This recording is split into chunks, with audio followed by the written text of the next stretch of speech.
Start. Ganga किनारे होने वाली गतिविधियां आमतौर पर धार्मिक और सामाजिक ही होती है।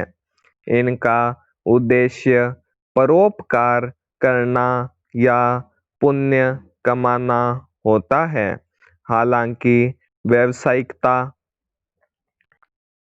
की आंधी हर जगह अपना असर दिखा रही है।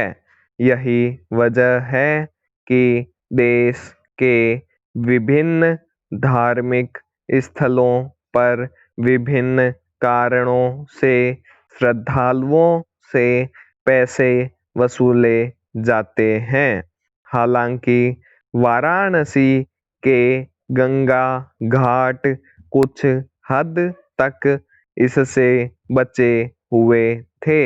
गंगा आरती हो या कर्मकांड से संबंधित आयोजन अब तक इन पर नगर निगम कोई टैक्स नहीं वसूलता था।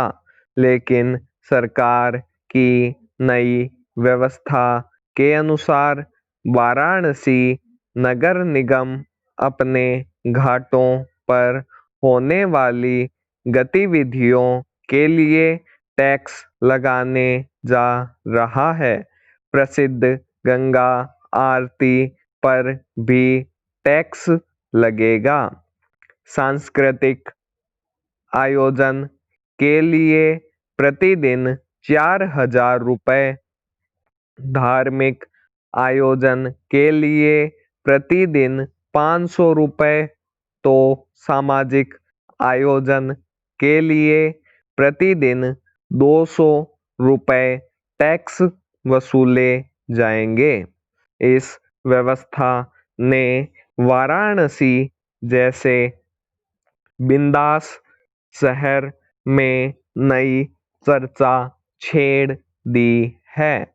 लोग नाराज हैं और राजनीतिक दलों को भी मौका मिल गया है।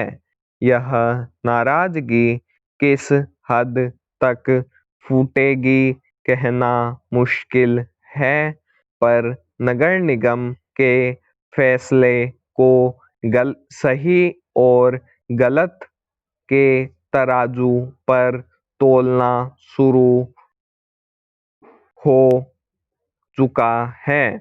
टैक्स लगाने का एक दूसरा पहलू है प्रबंधन। अक्सर यह पाया जा रहा था कि अचानक घाट पर लोगों की भीड़ हो जाती है और स्थान व अन्य सुविधाओं को लेकर आए दिन झगड़े भी होते रहते हैं। जाहिर है ऐसा न हो, इसके लिए हम नगर निगम को ही जिम्मेदार समझते हैं। इसलिए घाट की गतिविधियों के लिए टैक्स वसूलने से लोगों की गैर जरूरी भीड़ खत्म होगी और निगम को व्यवस्था चाक चौबंद करने का मौका मिलेगा। वाराणसी नगर निगम ने इसके साथ ही गंगा की सफाई सुनिश्चित करने के लिए जुर्माने का प्रावधान किया है। नदी में साबुन से स्नान करने वालों या कपड़ा धोने वालों को 500 रुपये का जुर्माना भरना होगा। अन्य तरह से भी गंगा को दूषित करने वालों पर सख्ती की गई है। पाई पैरा। इस फैसले का स्वागत करना होगा। दरअसल प्राकृतिक संसाधनों का उपभोग करते समय अक्सर हम भूल जाते हैं कि वरदान के तौर पर मिली हुई सुविधा को संभालना भी हमारी ही जिम्मेदारी है। जब समझाने और हिदायतों का असर न हो तो सख्ती के अलावा कोई रास्ता नहीं बचता। लेकिन इसके साथ ही यह भी समझना होगा कि गंगा को सबसे ज्यादा प्रदूषित कौन कर रहा है। जाहिर है, गंगा किनारे बसे शहरों से हर प्रकार का कचरा गंगा में जाता रहता है।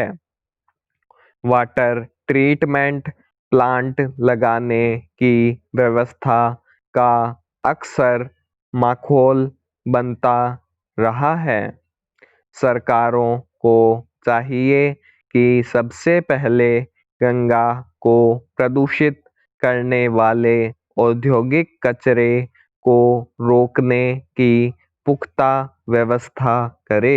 नदी में कुछ लोगों के नहाने या कपड़ा धोने गंगा जितनी मैली नहीं होती, उससे सैकड़ों गुना ज्यादा प्रदूषण अन्य कारणों से होता है। गंगा व्यक्तिगत कचरे को तो साफ नहीं कर सकती है, पर औद्योगिक और व्यावसायिक कचरे को नहीं। हालांकि इसका अर्थ यह नहीं कि व्यक्तिगत तौर पर लोगों को गंदगी फैलाने की छूट दे देनी चाहिए। गंगा को हर तरह से साफ रखना आवश्यक है। भाई स्टॉप।